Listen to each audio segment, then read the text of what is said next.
Olá, boa noite a todos. Bem-vindos a mais uma live da série Conversando na Janela. Hoje a gente tem uma presença, nossa, a gente tem uma celebridade hoje para falar conosco de um assunto super importante. Para quem não me conhece, eu sou a Lac Lobato. Eu sou autora do blog Desculpe Não Ouvir. Eu sou estudante desde criança. E eu sou usuária de implante coclear bilateral pelo Hospital das Clínicas de São Paulo. E quem eu trouxe para falar com vocês é o professor Ricardo Ferreira Bento, que é diretor da otorrinolaringologia do HC. E hoje ele vai falar com a gente sobre um assunto super especial, que é a surdez e envelhecimento. Por favor, Ricardo Bento, pode apresente-se para nós. Bom, boa noite a todos.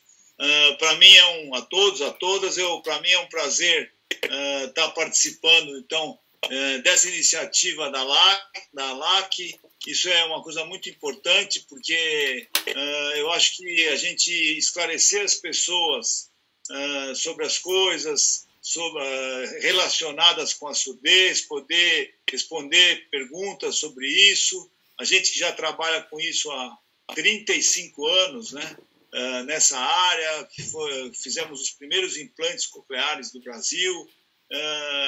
Então, para mim é um prazer aí ter sido convidado para participar dessa live. É um prazer enorme tê-lo conosco. Só para o senhor saber, a live ela fica ao vivo. Aqui no Facebook já tem várias pessoas assistindo, mas depois ela vai para o YouTube também, para as pessoas que procurarem sobre esse assunto, acharem essa conversa e poderem também se beneficiar com as nossas informações. Hoje a gente está aqui para falar sobre um assunto que é meio que um tabu, né? A maioria das pessoas parece que tem medo de falar desse assunto, de que a surdez ela pode ser uma das características do envelhecimento. Mas também não é uma coisa obrigatória, né? Não é toda pessoa que vai perder a audição, ou é. É uma dúvida que a maioria das pessoas tem. Toda pessoa mais velha perde a audição, ou ele é causado por algum fator externo. Esse tipo de coisa que a gente tem dúvida de saber e que a maioria das pessoas tem medo de falar desse assunto. Bom, então, na verdade, assim, como todas as os outros órgãos do corpo, o ouvido também, com o envelhecimento, ele começa a sofrer uma degeneração natural. Isso, em algumas pessoas, é mais rápido, em outras pessoas é mais lento, mas, assim, em torno de 60 anos de idade, a pessoa já começa a ter algum tipo de perda de audição. Estou falando de uma pessoa que não teve nenhuma doença diretamente ligada ao ouvido, né? Foi uma pessoa do desenvolvimento normal do envelhecimento, né? Fora isso, tem fatores genéticos. Então, às vezes, tem famílias que mais rapidamente perdem a audição do que outras. Mas todo mundo vai chegar lá. Então, hoje em dia, em que a longevidade das pessoas, as pessoas estão chegando em idades mais avançadas, né, por causa da medicina preventiva e de tudo isso, é muito importante a audição. Então, isso vai acontecer com todo mundo, como você perguntou. E aí tem algumas consequências da parte cognitiva, que eu não sei se depois você quer falar. Ana, por favor, nós queremos falar de tudo. A gente está aqui para te ouvir hoje. Bom, então, na verdade, eu sempre explico para os pacientes que a gente não escuta com o ouvido. Na verdade, a gente escuta com o cérebro. O ouvido, ele é um órgão periférico que transmite a informação lá para uma área cerebral que ela vai fazer o entendimento das coisas. Então, é ali que é processada a audição. É mais ou menos como num computador, né? No computador você tem a memória do computador, lá o CPU do computador, né? E você tem o mouse, você tem o teclado, você tem coisas periféricas que mandam a informação e vão ser processadas lá no computador. Então, o que acontece? A gente precisa ter esse estímulo, chamado estímulo sensorial, durante toda a vida, né? E principalmente no envelhecimento. Então, quando a pessoa vai ficando mais idosa, o que vai acontecendo é que vai caindo a audição, e com isso você vai mandando menos informação para o cérebro. E aí a pessoa lentamente pode ir perdendo cognição. Então, hoje tem muitos trabalhos realizados na literatura, isso é uma preocupação da Organização Mundial de Saúde, que mostram que as pessoas que não escutam bem, os idosos que não escutam bem e não se tratam, né, quer dizer, não colocam um aparelho de audição ou qualquer coisa desse tipo, elas começam a ter muito mais incidência de demência precoce, que é o Alzheimer, isolamento, né, porque a pessoa vai ficando isolada e vai ficando cada vez com uma cognição alterada.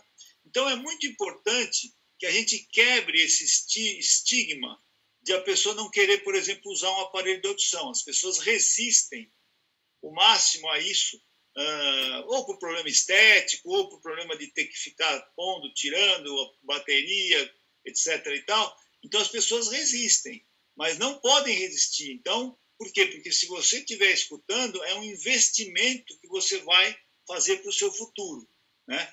Tem até uma frase interessante, por exemplo, sobre o implante coclear, que assim, as pessoas que usam o implante coclear ou mesmo um aparelho de audição falam, não, isso aqui não é para mim ouvir, isso daqui é para mim estimular o meu cérebro, é para mim poder conversar com as pessoas, para mim poder interagir com meus amigos, para mim poder ouvir uma música, para mim, são várias coisas que tem, e esse estigma tem que ser quebrado. Por exemplo, ninguém tem estigma de uma pessoa que usa óculos, né? Mas quem usa um aparelho, a pessoa às vezes acha que eu estou usando aparelho, fiquei idoso, etc. e tal, não pode ter isso. E agora, muito mais ainda, porque a gente está chegando, a maioria das pessoas estão chegando numa idade bem avançada, 90 anos, 100 anos, aí, quer dizer, cada vez mais essa idade vai avançar. E tem um outro detalhe importante, é que a Organização Mundial de Saúde ela se baseia num índice que é chamado anos vividos com incapacidade. E ela estudou 347 doenças que causam algum tipo de deficiência. E ela viu que a surdez é a quarta colocada entre 347 doenças de causa de anos vividos por incapacidade. Então, ganha de AVC, né, de derrame cerebral, ganha de uma série de outras coisas. Então, é muito importante e é por isso que é uma das prioridades para esse século XXI da prevenção e tratamento da surdez.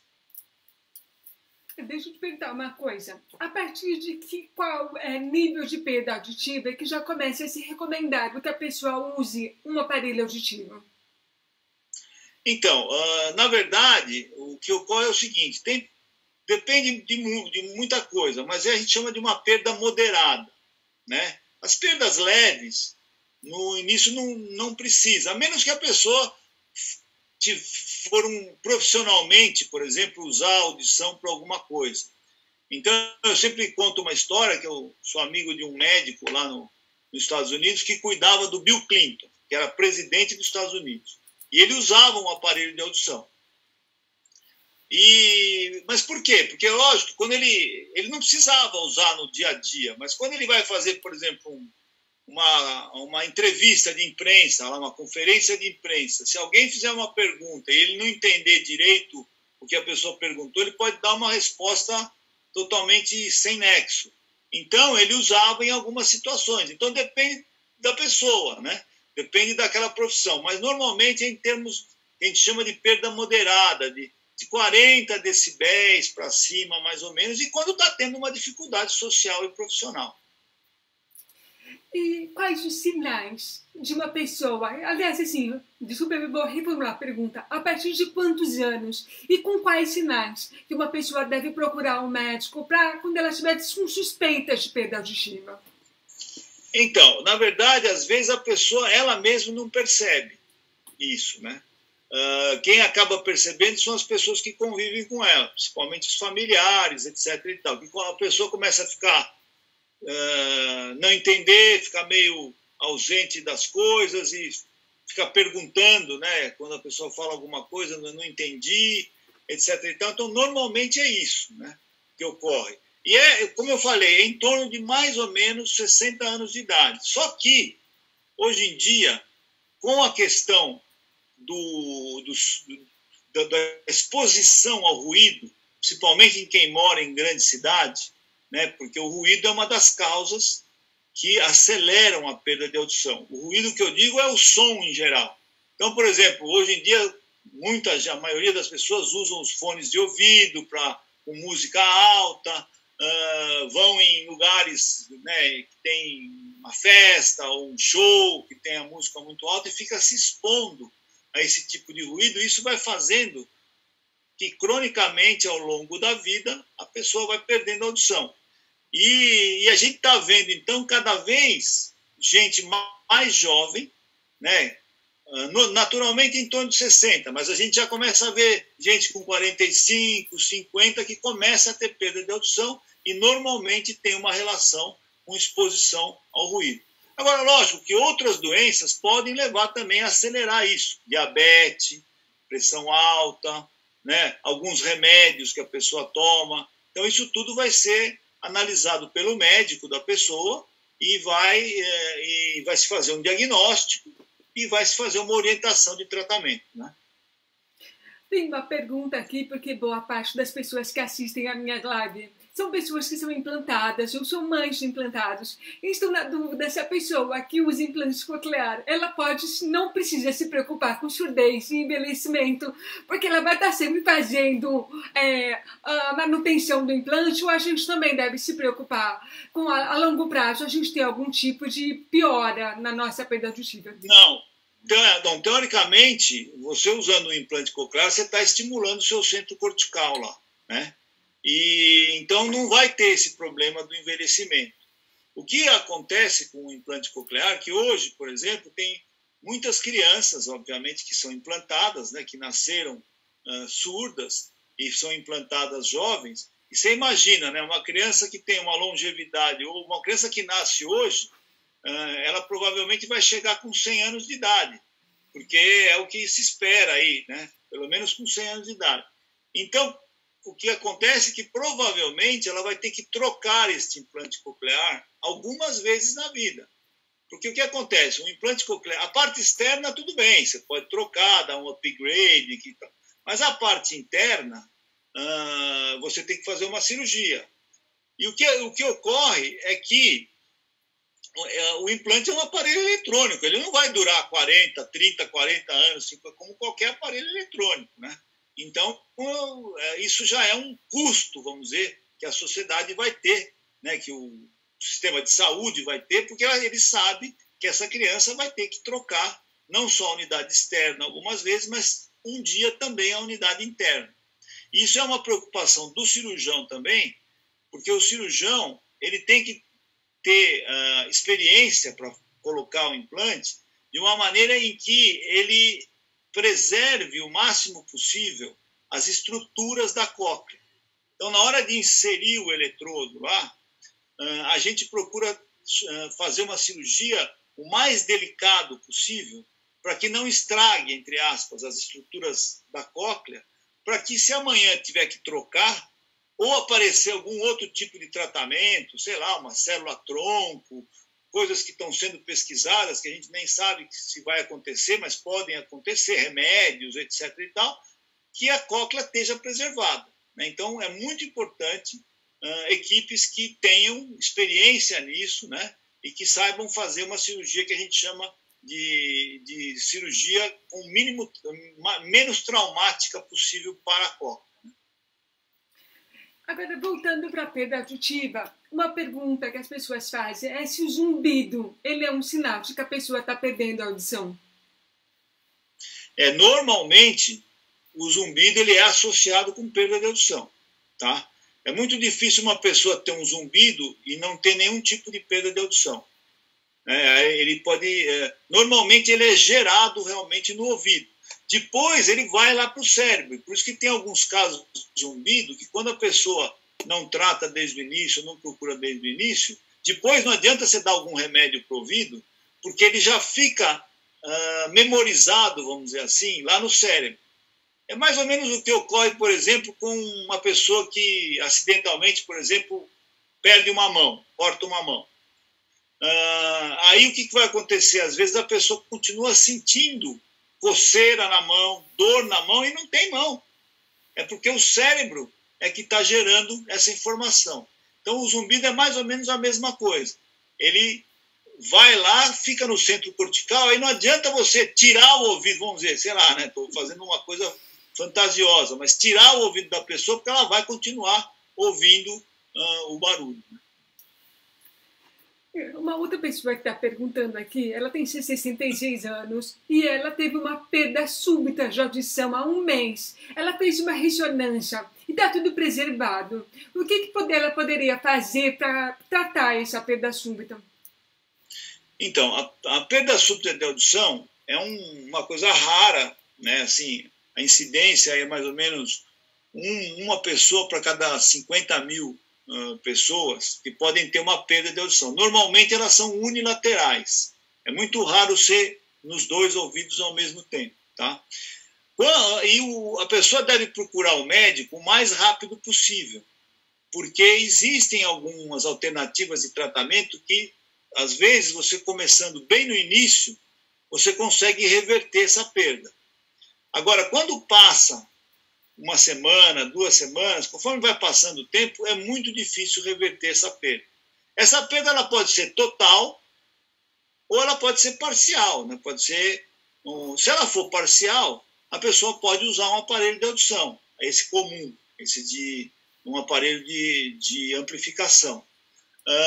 Agora, se ela for total, aí não tem uma coisa que possa fazer reverter. Existem agora, obviamente, alguns estudos em pacientes que têm perda unilateral, escuta normal de um ouvido e zero do outro ouvido, em se fazer, existem aparelhos que a gente chama de cross, né? Que é um aparelhinho que põe aqui atrás do ouvido dos dois lados, e ele capta o som de um lado, do lado que a pessoa não escuta, e joga para o outro ouvido. Então a pessoa começa a ter uma noção novamente da audição estereofônica, vamos dizer, né? A audição de todos os lados. Existe também um outro aparelho, que é uma prótesezinha que ancora no osso, né? Que é um pequeno aparelho ancorado no osso, do lado que a pessoa não escuta, então ela vai também captar o som e, por vibração da calota craniana, vai passar para o outro lado. Tá? E existe o implante coclear, que antigamente o implante coclear ele era indicado quando a pessoa tinha uma perda bilateral, profunda. Depois ele começou por uma perda severa, bilateral. E assim ele foi evoluindo, porque como ele foi melhorando tecnologicamente, os resultados começaram a ficar melhor. Então, e hoje já existem pessoas que usam implante coclear em surdez unilateral, quer dizer, uma surdez só de um lado, escutando normal do outro lado. Isso a gente sabe que, sem dúvida, atenua o zumbido, porque muita gente que tem surdez súbita total fica com um zumbido importante. Então, o implante coclear, ele atenua esse zumbido, né? Não que faça passar totalmente, mas atenua. Agora, tem gente que não consegue se adaptar. Então, coloca um implante coclear, o outro ouvido é normal e acaba confundindo e prefere não usar. Então, eu sempre começo indicando esses aparelhos cross, que a gente chama, que pega de um lado e joga para o outro. E aí vai indo, a menos que a pessoa tenha um zumbido muito forte, e aí ela pode até ter a indicação do implante coclear, até por causa do zumbido. Mas, assim, em torno de metade das pessoas que fazem um implante coclear num ouvido unilateral, uma surdez unilateral, acabam não usando o aparelho de implante, acabam usando pouco, ou preferem não usar, e alguns acabam abandonando realmente o uso do implante. Tem uma pessoa aqui perguntando se os médicos do HC são especializados em perda unilateral para eles poderem indicar pacientes que têm perda unilateral, porque até pouco tempo atrás as pessoas nem procuravam ajuda com perda unilateral. E aí, agora, Sim. como você falou que agora tem. E aí, que também tinha um Existem déficit. alternativas. Então, o problema do HC é que ele não é mais um hospital, ele é um hospital da Secretaria de Saúde do Estado de São Paulo. E ele é um hospital chamado terciário. Então, você não consegue marcar mais uma consulta no Hospital das Clínicas. As consultas no Hospital das Clínicas, eles vêm através de um sistema que o governo criou, que chama-se Sistema CROSS. Então, a pessoa tem que passar na unidade básica de saúde, né? E aí, dali, ela é referida para o Hospital das Clínicas. O médico de lá vai dizer que tem que ir para o hospital. É ele que vai marcar a consulta dentro desse sistema, tá? O SUS ainda não paga implante coclear para surdez unilateral. Ele ainda não paga para isso. Os planos de saúde, convênios, essas coisas, estão pagando. Tá? Agora, no HC, a gente tem um setor de convênios também que atendem convênios particulares, etc. E tal. Agora, no SUS, realmente não. Agora, os aparelhos CROSS, esse sim, o SUS acaba pagando, tá? Se a pessoa for procurar, mas ela tem que ser referida, ela não consegue marcar uma consulta diretamente mais no Hospital das Clínicas, não por culpa da gente, mas porque é o sistema de saúde pública do Estado de São Paulo que é assim. Muito obrigada por essa informação, mas essa informação eu não tinha. E essa informação é super importante, porque como eu sou paciente do HC, as pessoas me perguntam. E aí agora a gente já sabe como indicar para as pessoas procurarem. Agora, existe um site que é www.implantecoclear.org.br. Esse site é um site do grupo de implante do HC. Então, o que acontece? As pessoas podem entrar nesse site e se cadastrar, tem lá, cadastre-se. Então, aí a pessoa se cadastra, ela já passou num médico, já fez a avaliação, coloca os exames dela lá, coloca as coisas lá, e, eventualmente, a gente vai vendo isso e a gente convoca o paciente. Alguns pacientes, quando tem vagas abertas, a gente vai convocando diretamente. Tá? Mas o caminho natural é primeiro passar numa unidade básica de saúde ou numa APA, que chama, né? Que é uma unidade, numa AME, é um ambulatório de especialidades. Então, vai passar com o otorrino lá da AME e ele vai dizer, eu vou referir você para o sistema do HC, do sistema CROSS do HC. Voltando para a perda auditiva, obrigada por essa informação. Voltando para a perda auditiva para idosos, tem uma pessoa perguntando se existe alguma relação entre a perda auditiva e alguns problemas de equilíbrio de pessoas idosas. Sim. Por quê? Porque, como vocês sabem, né, o ouvido ele é responsável não só pela audição, mas o órgão interno, que é a cóclea, é ligado ao labirinto. É um órgão só.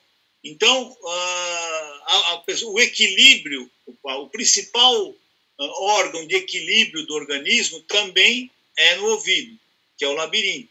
Então, ele tem lá 3 canaizinhos que informam para a pessoa a posição dela no espaço. Então, se ela está com a cabeça reta, se ela virou a cabeça, se ela está de cabeça para baixo.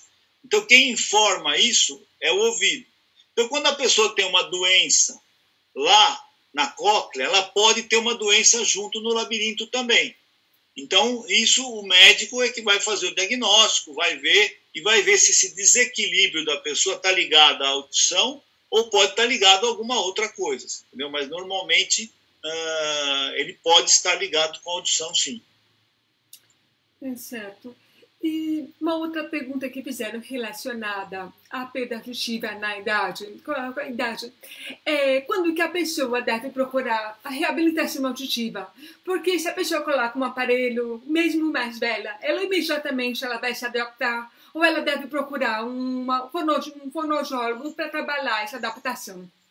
Essa é uma ótima pergunta, porque é assim, tem pessoas que quando colocam o aparelho de audição, elas já imediatamente se sentem bem, muda a vida da pessoa, realmente vai lá e não precisa de nada. Tem outras que têm um pouco de dificuldade em se adaptar com isso. Então, existem o que a gente chama de uma reabilitação, né, um treinamento auditivo, que fala, um treinamento que vai ensinar, vai treinar a pessoa, o cérebro da pessoa e a pessoa a usar o aparelho de audição. É mais ou menos como quando você faz uma cirurgia, sei lá, uma cirurgia de joelho, coloca uma prótese lá no joelho. Aí depois você tem que fazer fisioterapia, né, para poder voltar a andar direito. É mais ou menos isso. Quer dizer, tem algumas pessoas que quando põe aparelho precisa fazer, entre aspas, uma fisioterapia do ouvido, que é uma que é chamada a reabilitação labiríntica. Em relação à perda auditiva, que a pessoa já tem uma perda mais profunda e faz o implante coclear, tem um limite de idade que ela pode fazer o implante ou ela pode fazer até o final da vida? Então, isso é também uma pergunta que todo mundo faz, né? Então, o que eu sempre digo é o seguinte, quem que é velho, né? Quem que é a pessoa considerada idosa, velho? Né? Não existe um número. Tem esse número né, da lei aí de 60 anos, não sei o que e tal, mas, assim, uma pessoa de 75, 80 anos, 85 anos, ela tem que ter qualidade de vida. Não adianta você chegar com 100 anos de idade sem qualidade de vida. Então, teoricamente, a gente já fez implante coclear em pessoa de 88 anos de idade. Uau. Você fala, poxa, mas essa pessoa tem poucos anos de vida pela frente. E daí? Se ela tiver 1 ano de vida pela frente, mas com uma qualidade de vida melhor, obviamente vai ser um ano muito bem aproveitado, porque o tempo é relativo, né, na vida das pessoas. Né? Então, assim, se ela estiver bem clinicamente, puder ser submetida a uma cirurgia, etc. e tal, não tem nenhum impedimento. Não existe uma idade, um número limite, tá? O seu paciente mais velho foi de 88 anos. Eu ia perguntar 88. Isso. E como que tá o resultado? Como que foi a adaptação dele? Então, se ele tiver cognitivamente bem, quer dizer, uma pessoa que usou aparelho de audição, até que houve a degeneração, etc. e tal, ele tem um resultado bom, ele fica muito feliz. Né? Porque já imaginou uma pessoa de 88 anos, né? Que não escuta nada. Então ele não participa da família dele, ele fica cada vez mais isolado. Né? Não consegue assistir televisão, não consegue, sabe? As pessoas começam a isolar naturalmente eles, porque as pessoas, infelizmente, não têm muita paciência em ficar repetindo. Hoje em dia, aquela vida corrida da família. Então chega lá o neto, ei, o vovô não escuta direito, então nem fala direito com ele para não... Então, assim, eu acho que, assim, quanto tempo for, né, não interessa se a pessoa é muito idosa. Se ela tiver, como eu falei, 1 ano a mais de vida, ela vai ter 1 ano a mais de vida melhor. Quais os sinais que a gente pode observar na outra pessoa com quem a gente convive, que já tem mais de 60 anos, para perceber se ela tem ou não perda auditiva? Quais os sinais que identificam que ela poderia procurar um médico? Então, eu acho assim, primeira coisa é não entender direito as coisas que você faz uma pergunta, ela não entende direito, troca a resposta ou coisa desse tipo, tá? Segundo, por exemplo, aumentar o volume da televisão. Né? Então, você está lá, a pessoa começa a aumentar muito o volume da televisão e fica meio... Então, quer dizer, esses são os primeiros sinais. Né? O ideal, o mundo ideal, seria você fazer, que nem a gente faz a triagem auditiva neonatal na criancinha que nasce. Né? Quer dizer, hoje em dia é lei no Brasil. Toda criança que nasce é obrigada a fazer um teste lá na maternidade ainda, que vai ver se a criança passa ou não, se escuta ou não. Seriam três etapas na vida. Uma etapa é essa, outra etapa é que quando começar a alfabetização, então quando a criança tiver mais ou menos seus 4, 5 anos de idade, né, 6 anos de idade, que começa a alfabetizar, o ideal seria fazer uma avaliação auditiva também de novo, uma audiometria. E outro é quando a pessoa tiver em torno dos seus 60, 65 anos, né? Mesmo que ela não se queixar. Esse é o mundo ideal.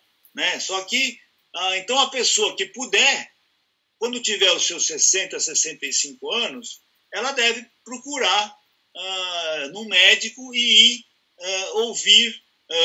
ouvir a opinião do médico e fazer um teste auditivo. Né? E aí depois ela tem uma audiometria que depois ela vai acompanhando se está piorando. O problema é que a gente tem que conscientizar os médicos clínicos gerais, os pediatras quanto a isso. Hoje mesmo eu estava escutando uma live que estava falando do médico idoso. Assim, o que acontece com o médico quando vai ficando mais velho, na questão de habilidade cirúrgica, de habilidade... E aí começaram a falar do que acontece com um idoso, etc. Então falaram de um monte de coisa, que o equilíbrio perde um pouco, que a visão perde um pouco. Falaram de tudo e não falaram da audição. E eram médicos geriatras que estavam falando até. Então, quer dizer, a audição, como a surdez é uma deficiência oculta, né, as pessoas não dão tanto valor quanto para as outras deficiências, né? E por isso é que a gente fica sempre nessas campanhas, né, de tentar conscientizar a população, e principalmente esses médicos de atenção básica à saúde, né, que são os clínicos, os pediatras, que, olha, a surdez é uma coisa importante, né? Então, eles precisam fazer isso, porque daí eles vão alertar e vão fazer, e vão encaminhar essas pessoas para o especialista para poder testar.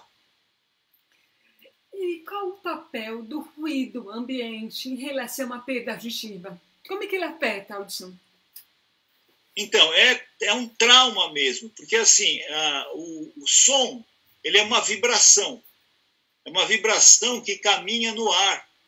Por exemplo, como se você estiver num lugar no vácuo, vamos dizer, sei lá, o astronauta que está lá no espaço que não tem ar, ele não escuta nada. Não adianta alguém berrar aqui do lado que não vai chegar, porque não tem um meio para conduzir o som. Então, essa é uma vibração. Então, quando você tem um ruído alto, você vibra com muita mais intensidade a membrana timpânica, os ossinhos, né? E aí você machuca, entre aspas, né? Lesiona as células da cóclea. E essas células não têm regeneração. Uma vez que elas são degeneradas, elas não se regeneram mais. Então é isso. E é mais ou menos em torno de 80 decibéis, 85 decibéis. O que significa isso? Por exemplo, se você pegar uma avenida movimentada, né, de São Paulo, de qualquer cidade, que tenha um barulho, esse barulho está em torno de 90 decibéis. Então, uma pessoa que fica lá horas exposta a isso, sei lá, uma pessoa que trabalha, um cara que trabalha no CT, por exemplo, ou uma pessoa que trabalha, um ambulante, que fica, né, vendendo coisa ali, fica na rua o dia inteiro, ela está exposta numa rua de alto movimento a isso. Se você pega, por exemplo, o ônibus, o metrô, todos eles têm acima de 80 decibéis de ruído lá dentro, do barulho. Tá? Mas isso tudo é diretamente relacionado com o tempo de exposição que você fica.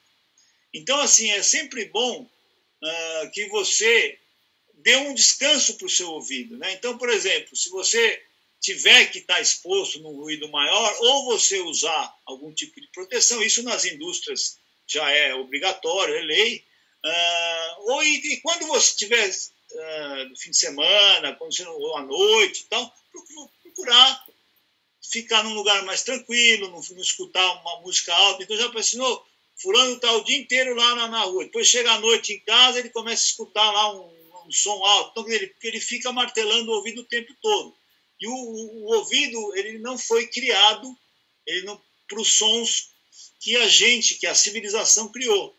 Porque se você imaginar lá atrás, né, 1000 anos atrás, sei lá, quando o homem vivia na floresta, ou coisa assim na evolução, não tinha barulhos altos, né? O máximo que tinha era um trovão, uma coisa assim, que é uma coisa rápida. Mas não tinha. Hoje não, hoje você tem barulho em tudo quanto é lugar, né, que você vai. E além disso, o barulho ainda causa um aspecto psicológico em você. Então, por exemplo, nós estamos aqui nessa live. De repente, aqui na rua da minha casa, aqui que eu estou em casa, na rua da minha casa começa uma pessoa mexer com uma britadeira, por exemplo, lá, sei lá, um operário furando lá o chão. O que acontece? Pode ser que o ruído alto não vá machucar o meu ouvido, mas ele vai me deixar tenso, né? Porque você não consegue se concentrar tendo lá um barulhinho o tempo todo lá, né? Inclusive, o ruído já foi até usado como forma de tortura. A famosa gota d'água chinesa, né? Você põe lá o cara o dia inteiro, pim, pim, pim, uma coisa pingando lá, o cara acaba confessando as coisas, né? Como se, por isso que chamava, uma tortura chinesa, que era uma gota d'água ali. Então, quer dizer, tem o aspecto de machucar o ouvido, mas também tem o aspecto do estresse que o barulho causa, né? E deixa eu perguntar uma coisa, eu não sei se tem essa informação, mas em nível de porcentagem. Você acha que a porcentagem de idosos hoje que tem perda auditiva é ainda menor do que a nossa geração, assim, de 40 anos, daqui a 20 anos vai ter perda auditiva, pela exposição de ruído hoje comparado a 20 anos atrás? Sem dúvida, tem uma preocupação, mais uma vez, da Organização Mundial de Saúde. Eu faço parte de um grupo mundial que faz recomendações para os governos, de modo geral, porque a Organização Mundial da Saúde é uma organização que recomenda os ministérios da saúde dos países, né? Eles não têm a Organização Mundial da Saúde não pode chegar num país e obrigar o país a fazer alguma coisa, mas ele faz recomendações. E uma das preocupações é que em 2030 500 milhões de jovens e adolescentes vão ter perdas de audição relacionadas ao ruído. Por quê? Porque o uso de fones de ouvido hoje está disseminado, né? Todo mundo tem o celular, toca música, quer dizer, então hoje todo mundo tem um fone de ouvido.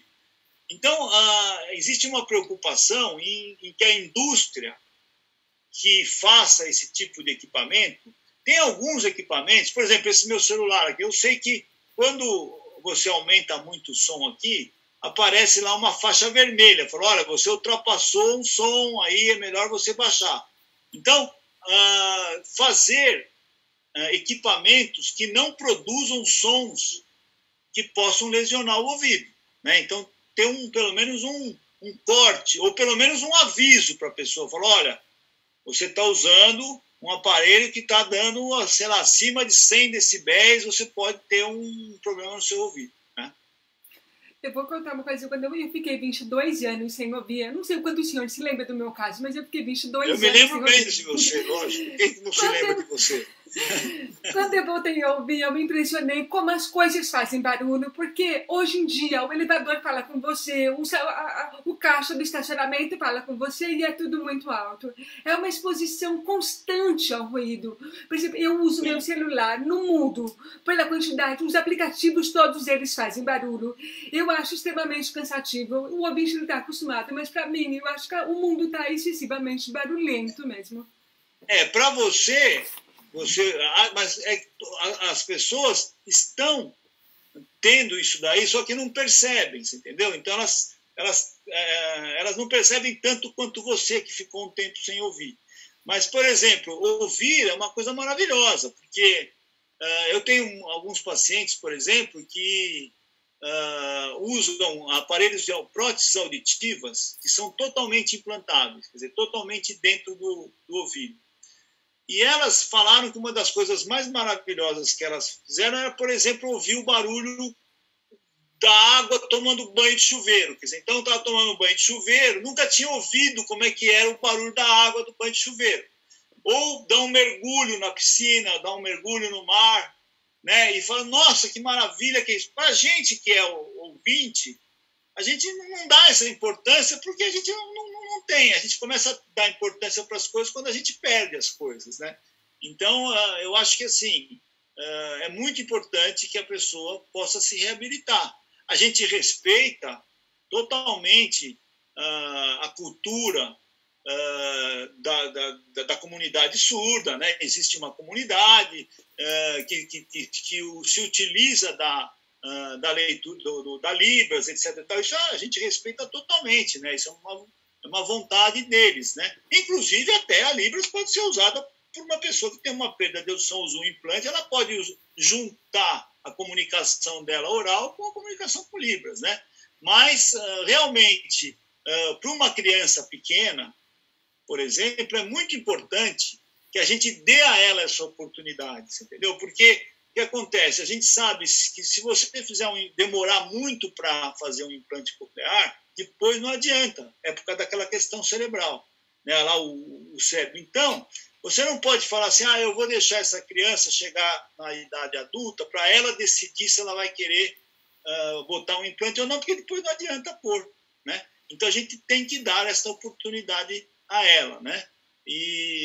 Mas, obviamente, existe toda uma comunidade surda que a gente respeita muito e a gente, inclusive, estimulou muito, quer dizer, a gente, pelo fato da primeira-dama do Brasil ter sido ligada com a comunidade surda anteriormente, a gente está vendo, né, que muitas coisas da surdez estão entrando nas comunicações, né? Então, por exemplo, tem lá sempre um intérprete de Libras, essas coisas estão melhorando, porque, poxa, isso é muito importante, né, para as pessoas, né? Agora, já que a gente voltou a falar sobre perda auditiva, não só de pessoas idosas, tem uma mãe perguntando assim, qual é a média que a parte interna do implante dura? Porque ela já está preocupada de quando que o filho dela vai precisar trocar a parte interna. Então, a parte interna dura bastante, a menos que ela dê um defeito técnico, que isso acontece em qualquer aparelho, pode acontecer no seu carro, na sua televisão, em qualquer coisa.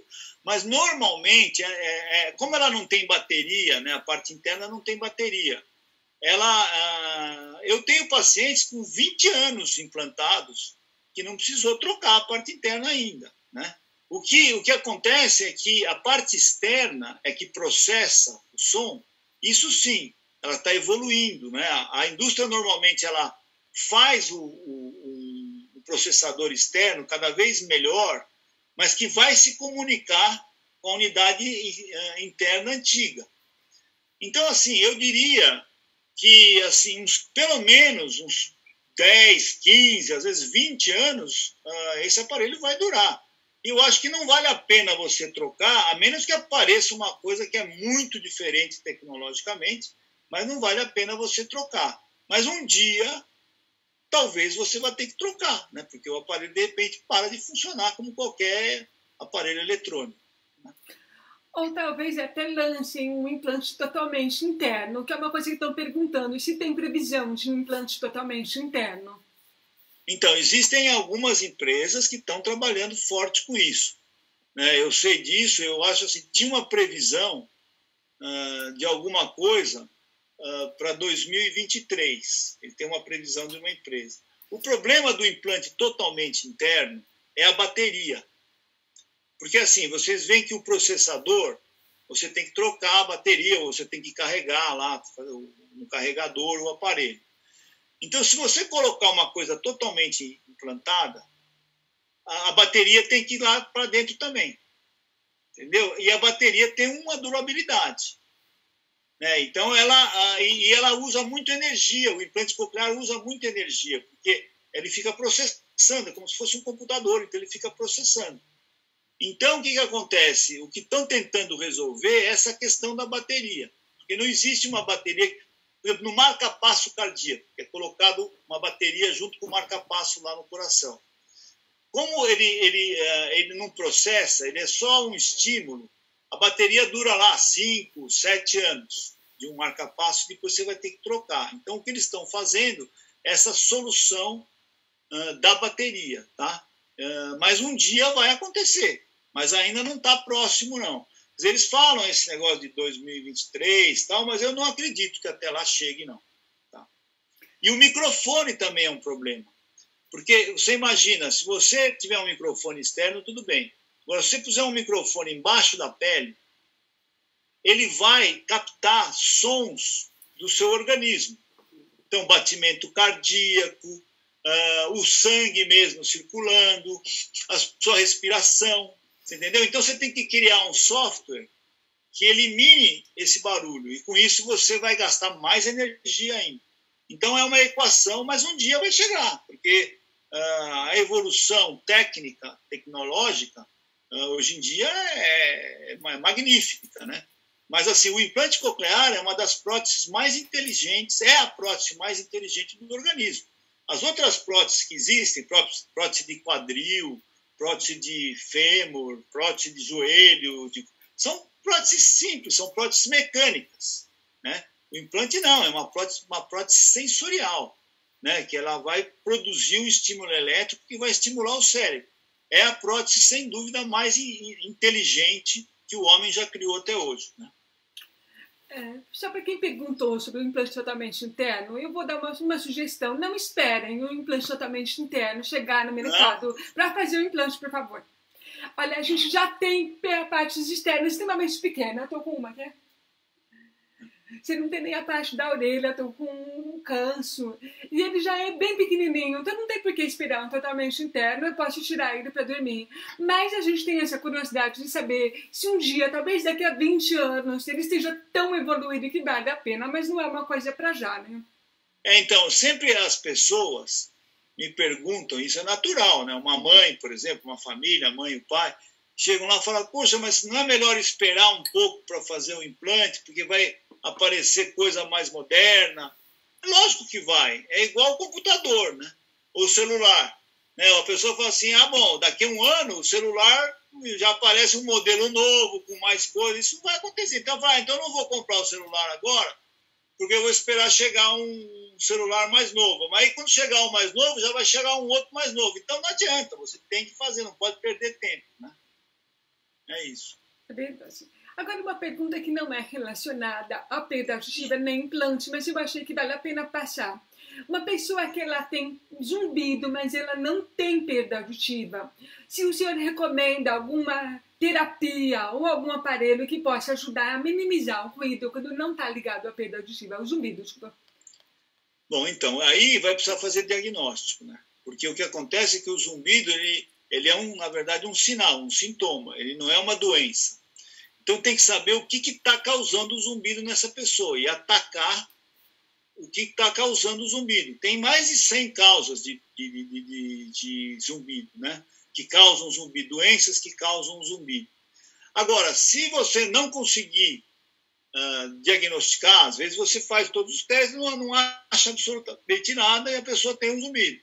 Existem aparelhos que você coloca e que eles atenuam o zumbido porque eles geram um ruído semelhante ao zumbido e com isso ele anula o zumbido, né? Então existem aparelhos para isso, sim. Mas tudo isso tem que passar primeiro com o médico, tentar fazer o diagnóstico, ver o que é, e aí depois ele vai recomendar qual que é a orientação necessária, né? Muito obrigada. Eu acho que tem bastante gente com essa dúvida em relação ao zumbido, porque o zumbido é uma das doenças mais incapacitantes que tem, né? Ouvi pela gente. Né? Sim. E tem que tomar muito cuidado com esses tratamentos mirabolantes que às vezes aparecem. Hoje em dia, né, na internet, as coisas... né, igual a questão desse negócio das fake news, né? Quer dizer, então, qualquer um escreve qualquer coisa na internet, né? Então tem que tomar muito cuidado para você querer fazer um tratamento disso sem procurar um médico primeiro, ver o que é, tentar o diagnóstico e tal, porque você pode, às vezes, até gastar um dinheiro à toa e pode até piorar o seu problema se você for procurar diretamente um tratamento com um aparelho mirabolante, porque não existe esse negócio de aparelho mirabolante, tá? Agora, tem propaganda, essas coisas, que cada um vende as coisas deles, né? Nós fizemos uma live sobre zumbidos. Se alguém tiver curiosidade, eu vou colocar aqui nos comentários uma live que tivemos sobre zumbidos, que a pessoa explicou exatamente isso. E tem alguns grupos de ajuda para quem sofre de zumbido também, que é da doutora, eu sempre esqueço o nome dela, Tanit, o nome dela. Você não então, não, isso daí, a Tanit trabalha lá na faculdade também com a gente. A gente lá na faculdade... tinha um grupo que se chamava GAPS, né? Grupo de Apoio ao Paciente com Zumbido.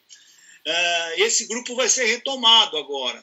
O problema é que agora, com essa história da pandemia, o Hospital das Clínicas ele praticamente parou, né? Ele virou um hospital de Covid, né? Então, nós vamos retomar esses grupos. Esses grupos é mais ou menos como tem lá os alcoólatras anônimos, aqueles grupos que as pessoas conversam e veem que o zumbido não pode ser transformado no problema da vida dela, sabe? Então tem que aprender a conviver com ele. E com isso realmente é tipo uma terapia que você faz quando você não consegue encontrar uma causa ou não consegue fazer um tratamento específico, né? Verdade, porque realmente tem gente que sofre muito com zumbido e fala que incapacita a vida. Agora, sobre a perda auditiva, o menor exame para diagnosticar a perda auditiva é sempre a audiometria. Porque teve uma pessoa que comentou que ela faz audiometria e não detecta perda auditiva, mas ela tem zumbido. Se tem algum outro exame que ela poderia fazer para detectar perda auditiva? Não, o exame para perda auditiva ideal para o adulto é a audiometria, sem dúvida. Agora, a audiometria, ela pega uma faixa de frequência. Frequência é aquilo, assim, o som mais grave para o som mais agudo. Tá? Normalmente, a pessoa que tem zumbido, ela tem perda mais nos sons agudos. Tá?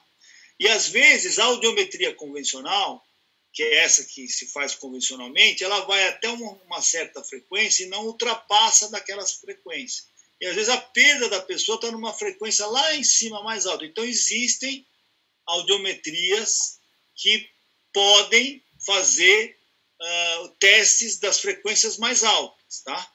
Então, mas isso é o médico e o audiologista que vai fazer quando necessário, né? Porque, às vezes, também o zumbido dessa pessoa não é relacionado a uma perda de audição, é relacionado a alguma outra coisa. Por exemplo, pressão alta pode dar zumbido. Estou dando um exemplo aqui, né? Uma deficiência de alguma coisa, por exemplo, deficiência de zinco, pode dar zumbido, tá? Então tem que procurar, né? Tem diabetes, pode dar, né? Então, assim, a gente tem que procurar e tentar corrigir essa doença, e aí, se não, mesmo corrigindo a doença, a pessoa continua com zumbido, aí tem essas terapias, tem essa questão do aparelho de audição que gera um ruído semelhante, tem várias alternativas que o médico vai escolher e vai discutir com cada paciente para propor, né? Essa pessoa que fez, olha que só que engraçado, essa pessoa que fez a pergunta é fonoaudióloga, ela está perguntando isso porque ela está tendo um zumbido e ela, como fonoaudióloga, ela não está sabendo o que ela deve procurar. Foi uma pergunta assim muito, a sua resposta foi muito importante para ela, né? Ela agradeceu aqui a resposta. Tem um rapaz perguntando como que está o estudo de células-tronco para surdez hereditária ou congênita. Você sabe informar alguma coisa sobre isso? Bom, existem vários grupos no mundo trabalhando nisso, né? Inclusive lá na Faculdade de Medicina da USP a gente tem um grupo específico que está trabalhando nisso, mas por enquanto é muito experimental, tá? E só está sendo usado, foi testado em alguns animais, etc. e tal, mas assim, eu não vislumbro a médio prazo que isso vai ser usado para tratamento de surdez. Existem alguns remédios, algumas drogas também, que alguns laboratórios estão estudando para alguns tipos de perda de audição, né? Mas não tem nada ainda concreto, tá? Não tem nada concreto. Então, a célula-tronco, quando começou, ela virou uma coisa que parecia que ia resolver todos os problemas de degeneração das pessoas. E aí depois a gente viu que não é bem assim, né? Que ela ainda tem uma utilização limitada. Então, precisa de muita pesquisa, muito estudo. Então, a gente está fazendo isso lá. A gente cultiva células, por exemplo, pluripotentes, até da polpa dentária, de coisa, e implanta dentro da cóclea de uma cobaia para poder ver se essa célula consegue se transformar numa célula auditiva e consegue começar a transmitir. Então, quer dizer, tem muita coisa ainda, vai demorar muito tempo para chegar lá. Tem uma outra pergunta aqui que é mais voltada para a perda auditiva com a idade. Como que a surdez afeta o psicológico? Eles querem entender exatamente por que essa relação que sempre fazem da perda auditiva com a idade está ligada à demência. Porque querem entender como que tem essa relação. Porque o cérebro, ele funciona como se fosse um sistema de conexões, tá? Como se tivesse um monte de fios se conectando. Então, a parte cortical, que é a parte onde tem a audição, ela se conecta com a memória, ela se conecta com a atenção, ela se conecta com movimentação, com o equilíbrio. Então, ela tem uma série de conexões. Se ela para de receber o estímulo, essas conexões são perdidas. Então, a pessoa acaba tendo falta de memória, falta de atenção por causa disso. Tá? E, além disso, ainda psicologicamente, você tem a questão do isolamento. Né? Quer dizer, uma pessoa que não escuta ou não escuta bem, ela fica isolada. E, com isso, você tem alterações psicológicas importantes que são encontradas nas pessoas que não escutam. Eu falo por experiência. É muito comum que a gente perceba que uma pessoa está perdendo a audição quando ela para de participar de conversas em grupo. Cada vez menos ela participa porque é difícil a gente entender quando tem muita gente falando. Então, essa não participação, a gente percebe, principalmente em idoso, de família, quando ela participava muito, de repente começa a não participar tanto, pode ser um sinal de perda auditiva. Eu percebi, pelo menos na minha família, isso. Sem dúvida. E o que acontece? E as pessoas, às vezes, elas não querem incomodar, ou elas querem até esconder isso. Né? Então, ela fica quietinha lá, finge que está entendendo tudo e, na verdade, não está entendendo as coisas. E acaba até, a pessoa idosa já não quer ficar incomodando, perguntando 10 vezes, repetindo as coisas. Então, existe também isso daí, né? E aí, com isso, vai ficando cada vez mais isolado, e, obviamente, o isolamento traz problema psicológico, né? Hoje em dia, por exemplo, tem um monte de estudo mostrando que esse isolamento que nós sofremos aí, estamos sofrendo nessa pandemia desde março, está trazendo um monte de problema psicológico para as pessoas, tá? Quem mora sozinho, né? Mesmo você tendo hoje a possibilidade de comunicação com o celular, com o computador, com essas coisas, mas é diferente, né? O convívio com as pessoas é muito importante. Com certeza, com certeza. E para famílias que estejam detectando a perda auditiva, e aí o idoso ele tem vergonha de usar aparelho auditivo, qual o conselho que você dá para a família trabalhar essa questão psicológica dele não se envergonhar de usar uma prótese auditiva? Eu acho que a primeira coisa é dizer que ele está investindo no cérebro dele. Tá? Que se ele não usar e não estimular, ele vai ter uma chance muito maior de ter uma demência precoce, um Alzheimer, essas coisas. Então, isso daí faz com que ele pense melhor quanto a isso. E existe essa questão do estigma, é uma coisa interessantíssima. Tem pacientes meus, por exemplo, com 85 anos. Ele vai lá no consultório e fala, o senhor precisa colocar um aparelho de audição. Não, mas imagina, vão achar que eu estou velho usando um aparelho de audição. Quer dizer, é um estigma. Agora, óculos não, né? Óculos, todo mundo usa óculos e ninguém fala que a pessoa é um deficiente visual ou que é mais velho porque usa óculos. Eu acho assim, hoje está um pouco menos isso, porque você tem tantos equipamentos na orelha. Então tem o negócio do fone de ouvido, tem aqueles fones de ouvido sem fio. Você tem aparelhos fashion hoje em dia, né? Que tem cor, combina com o cabelo. Quer dizer, então hoje você tem alternativas que fazem com que não apareça o seu aparelho. E você vai interagir, você vai...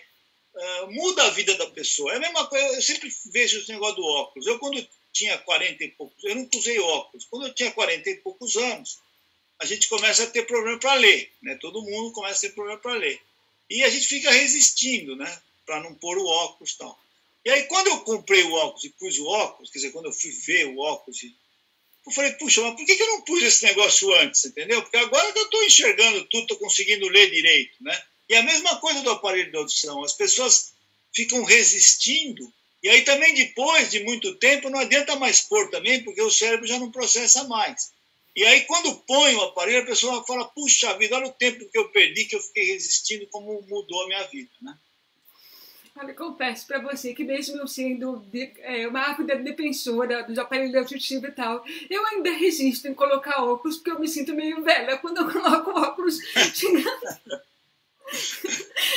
Então, eu uso de vez em quando. Eu nem fiz nenhuma live de óculos porque eu ainda não aceitei essa coisa de óculos. Mas o óculos é uma coisa que é aceitável. Eu, quando era menino, né, quando eu estava na escola, que tinha aquele negócio do bullying, etc. e tal, né, que hoje, né, tem muito menos, mas naquela época tinha. O menino que aparecesse de óculos na escola sofria gozação, o quatro olhos, não sei o que e tal. E hoje não, hoje já virou uma coisa normal. Aparelho de dente, por exemplo. Aparelho, antigamente, quem chegava na escola com aparelho de dente, todo mundo gozava e tal. Hoje em dia, praticamente 100% das crianças um dia botam um aparelho para aceitar o dente, virou uma coisa normal. Então é tudo uma questão de hábito, tudo uma questão de, né, e também de conscientização da população, né, que é importante, né? Eu acho que a mídia tem que fazer um trabalho muito bom nisso, né? Por exemplo, alguns anos atrás a gente conversou com o autor de uma novela para que colocasse personagens usando aparelho de audição para a população ver que é uma coisa normal, né? Usar um aparelho de audição. Isso ajuda, né? Tudo é um pinguinho atrás do outro, né? Uma coisinha atrás da outra, né? Porque, por exemplo, se aparecer um personagem de óculos, ninguém nota, né? Porque um monte de gente tem óculos. Mas é aparelho de audição, falam, olha, usa aparelho, cara. Então, quer dizer, vai ficando cada vez mais normal, né? Com certeza. Olha só, quando eu fiz esse meu livro novo, eu coloquei um paciente, um idoso, com um aparelho auditivo, para ele estar representado também. E a criança ela já saber que o idoso ele pode usar um aparelho auditivo. Eu fiz questão de colocar para que as pessoas possam conversar em casa. O aparelho dele é quase invisível, mas eu acho importante trazer essa questão de representatividade para pessoas mais velhas também. Porque a gente fala muito de criança e a gente esquece que as pessoas mais velhas elas também querem ver outras pessoas em situação similar. Dois comentários, porque a gente já está encerrando, porque a gente já está com 1 hora de live. Tem 2 comentários. Um que eu gostaria de ler para você. A pessoa que fez a pergunta sobre as células tronco é um otorrino, que ele tem perda auditiva congênita bilateral. E ele usa próteses auditivas, é por isso que o otorrino que ele está perguntando sobre as células tronco, que seria para ele, na verdade. Então, mas infelizmente, assim, existem um monte de trabalhos sendo feitos no mundo inteiro, tá? Em serviços extremamente importantes, mas eu ainda acho que está um pouco longe de uma solução através das células tronco. Eu acho que é capaz de surgir alguma droga regenerativa antes da célula tronco ser usada, entendeu? Eu acho que pode ser alguma coisa assim, tá? Mas ainda a célula tronco está longe. E para encerrar nossa live, tem uma última pergunta que não está ligada à perda auditiva da idade, mas é legal a gente responder também. E qual é a idade ideal para implantar uma criança que nasce surda ou que perde a audição nos primeiros meses de vida? Então, a idade ideal seria quando ela nasce, tá? Porque a cognição começa quando nasce. Só que isso é impossível no momento, porque você fazer uma cirurgia num bebê pequeno é uma coisa que pode correr outros tipos de riscos, entendeu? Um bebê pequeno tem uma anestesia, é tudo menorzinho, etc. E tal. Então, a idade ideal, que eu acho, e a gente tem a experiência de mais de 2.000 e tantos casos operados no HC, é em torno de 1 ano de idade, e não mais que 2 anos, tá? Então, assim, a idade ideal é isso. Agora, se a gente tem certeza que essa criança realmente não escuta, porque tem isso também, né? Você tem que ter uma certeza absoluta que ela não escuta. E você saber isso num bebezinho de 4 meses não é fácil, né? Então, se você tem certeza absoluta, você pode fazer com 7, com 8, com 9 meses. Mas não vai mudar muito o resultado se você fazer, por exemplo, com 1 ano e com 10 meses. Não tem uma coisa muito... Agora, o ideal seria o mais rápido possível. Tá? E um dia talvez vai chegar lá. Tadinho, logo quando o bebê nasceu, de ter que ter uma perda auditiva, já implanta na maternidade, antes de ir para casa. Então. Eu uma vez, em 1983, eu escutei uma palestra de um professor francês, professor Chouard, na França, e naquela época o implante coclear era uma coisa que pouquíssima gente tinha, era uma coisa que estava começando, todo mundo ainda criticou muito no início o implante coclear, a comunidade médica, né, estou falando. Ele falou nessa conferência que o ideal seria implantar a criança intraútero. Quer dizer, antes de ter nascido, se você soubesse que essa criança ia ter um problema de audição. Por quê? Porque aí ela teria... Porque quando a gente está lá dentro da barriga da mamãe, a gente já está escutando, a gente já está interagindo, né? Desde que você está lá dentro. Então, o ideal seria isso, para o seu desenvolvimento. Só que, talvez um dia, sabe como é que é? O homem já desenvolveu tanta coisa, talvez um dia... Já existem cirurgias intraútero para outras coisas, né? Mas ainda é uma coisa que, obviamente, estou falando isso, mas é meio que fantasiosa ainda. Mas o ideal seria isso, né? Logo no começo. E assim como a idade deveria ser no nascença, mas geralmente é um ano, não tem idade limite para fazer implante, né? Realmente lá vai, se uma paciente de 100 anos quiser fazer, é possível ele fazer. Possível sim, né? Precisa só ver a parte clínica dela, se ela pode tomar uma anestesia, se, né? Existe até a possibilidade de fazer com anestesia local, né? Quer dizer, para que você agrida, entre aspas, menos, né? Agora, o que é importante é o seguinte: do dia que a pessoa perdeu a audição ou que nasceu surda, ela não pode esperar muito tempo para fazer, porque cada vez que vai ficando mais longe do dia que ela perdeu a audição, pior vai ser o resultado do implante, tá? Então, por quê? Porque da questão lá do cérebro, como eu falei. Então, assim, você pode fazer em qualquer idade, mas também não pode esperar, depois que você perdeu a audição, você não pode esperar muito, tá? Você tem que fazer... não dizendo, não é uma coisa de urgência, mas assim, não pode esperar 10, 20, 30 anos. Ou, por exemplo, uma criança que nasceu surda, depois que ela tiver 20 anos de idade, se ela for fazer um implante, os resultados não são bons, né? Ela não vai ter uma compreensão como a pessoa que fizer logo depois que perde a audição. Não só pela qualidade do resultado, mas também porque os anos que ela perdeu sem ouvir, ela não tem como viver de novo. Falo por experiência. Tem coisas que eu não vou poder ouvir de novo. As músicas do meu casamento não tem como ouvir de novo. Eu vou ter um implante depois. Passou, não tem como viver outra vez. A vida é agora, a gente tem que aproveitar ela o máximo possível, com todos os sentidos, hoje. É por isso que a gente faz essa live, para que as pessoas tenham a oportunidade de saber esse tipo de informação. A gente vai ter que encerrar, porque realmente a gente passou muito do tempo. Mas eu já agradeço de coração, tem muitos elogios aqui, as pessoas gostaram muito dessa live. E um comentário que fizeram que foi lindo, é como o senhor fala de uma maneira compreensível para o leigo entender. Então eu já agradeço de coração por essa generosidade e essa simplicidade de falar conosco. Muito obrigada.